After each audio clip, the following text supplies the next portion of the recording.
ẹ̀yin tèmi aláyọ̀ alhamdulillah ẹ̀yin náà rí title part 2 lélẹ́yìí concluding part ni. Ó ní 1 or 2 things tó yẹ kí n mention nínú the last video tí mo ní ewu tó wà nínú pé à ń bá àwọn obìnrin tó ṣe nǹkan oṣù mọ́, ewu tó wà nú ẹ̀.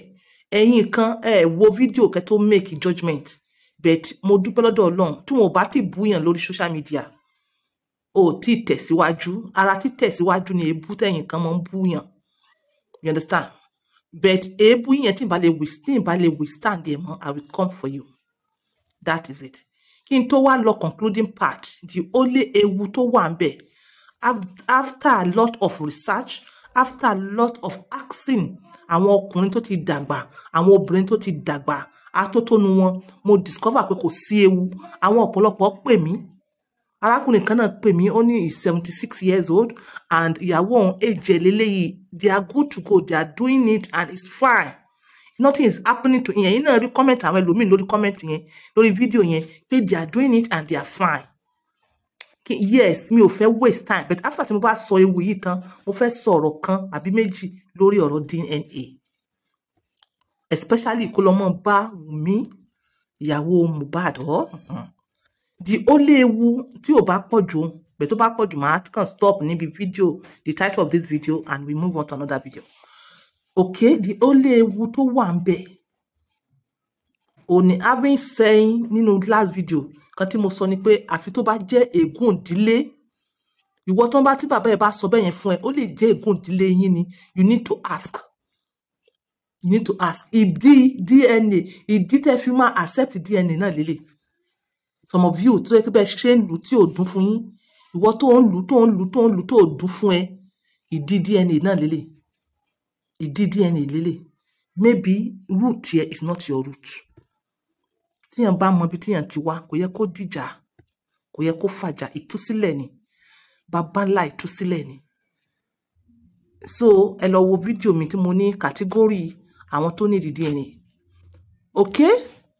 So tí o bá ti clarify pé kò ṣe ègún ìdílé, the only thing nísìn ni pé ẹ mọ̀ pé àwọn obìnrin tí wọn ò ṣe kó sùn mọ́, although not all obìnrin o. Ẹnìkan pè mí, ìyàwó ẹ̀ ó ní 60 years ni, ó ló ṣì ń wet. So fún àǹfààní àwọn tí wọn ò ṣe kó sùn mọ́, tí wọn ò sì wet mọ́, túláàsì ni pé tó bá fẹ́ bárò wọn sùn, túláàsì ni kó lubricate, túláàsì ni kó lubricate, túláàsì ni kó lubricate. Tó bá lubricate, the only ewu tí wọ́n wà nú ẹ̀ ò ní pé ó máa fún ẹ ní bruises, wàá gbé egbò.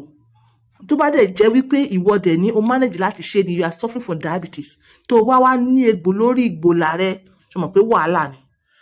Ó possible tó bá rí good treatment, tó rí good herbs tó yẹ kó lò, ó possible kí egbò yẹn má tètè sàn. Ewu tó wà ń bẹ̀ náà nìyẹn. Àbí ìwọ tó jẹ́ pé blood ẹ ó slow in clotting, tó bá wá di pé wá lọ gbégbò, at the end of the day egbò wa máa fẹ̀ sí ọlọ́run máa já gbé egbò lórí ìgbòlà. Nǹkan kò ṣe nǹkan tó dáa. Ìwọ kọ́ ó suffer rẹ̀, ìyàwó rẹ̀ go suffer rẹ̀ absence láìsí ìbálòpọ̀, because egbò ló wà lórí okó kẹ́ mọ bá obìnrin sùn, ó máa fẹ̀ sí, wọ́n máa wound sí ni. So ìwọ tó bá fẹ́ bá obìnrin tí kò ṣe kó sùn mọ́, tó bá fẹ́ bá sùn, tó láti ní kẹ́ lubricate.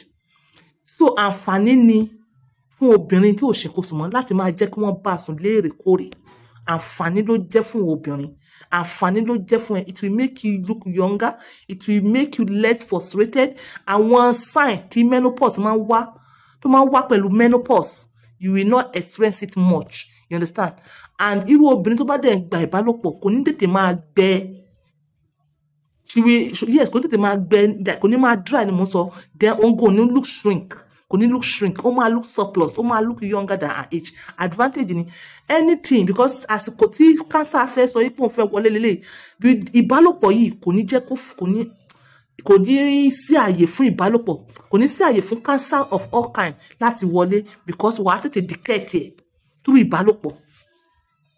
So kò ṣe ewu fún ọkùnrin, ìbálòpọ̀ àǹfààní ni fún obìnrin, àǹfààní náà ni fún ọkùnrin, àǹfààní náà ni pé you will get to know each other very well ju àtẹ̀yìnwá lọ.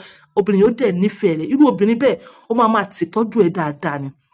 So ẹ̀yin obìnrin ẹ fara yín balẹ̀, ẹ fara yín balẹ̀, ẹ jẹ́ kí ọkọ yín, ẹ jẹ́ kó nífẹ̀ẹ́ yín towards that lane. Ìwọ obìnrin kan tó bá wà ní èjì yìí tí ọkọ ń sátẹ̀lé, orí ọ̀fẹ́ ló ní òmò mi bẹ́ẹ̀ ni, orí ọ̀fẹ́ ni. So ẹ̀yin náà ẹ wá keep body yín, ẹ jẹ rightly, ẹ jẹ oúnjẹ tó dáa, ẹ ṣe exercise, ẹ mu nǹkan tó dáa. Mu nǹkan tó dáa does not mean kẹ́ lọ mọ́ energy drink, kẹ́ lọ mọ́ sugar. You don't even need sugar at this time. You don't need sugary things like this time. You need to eat healthy. You need to eat healthy. Mo sọ níjọ́ wo, mo ní you need to look for something to mama calm spirits. You understand? Then if you a kind of experience any kind hot flushes, ẹ máa wẹ̀, ẹ wá herbs to mama calm spirit yín. Nínú herbs to mama calm spirit yín, òun náà ni black seed wà, òun náà ni ginger wà, òun náà ni chamomile wà, etc. Ẹ form àwọn kìíní, maybe one of it you get or two or combination of these three. Ẹ máa mú díẹ̀ lasting lálẹ́, kó dẹ̀ lọ wẹ̀ kó lọ sùn. That is it. This is on point by 2 using my words for this. Bye for now.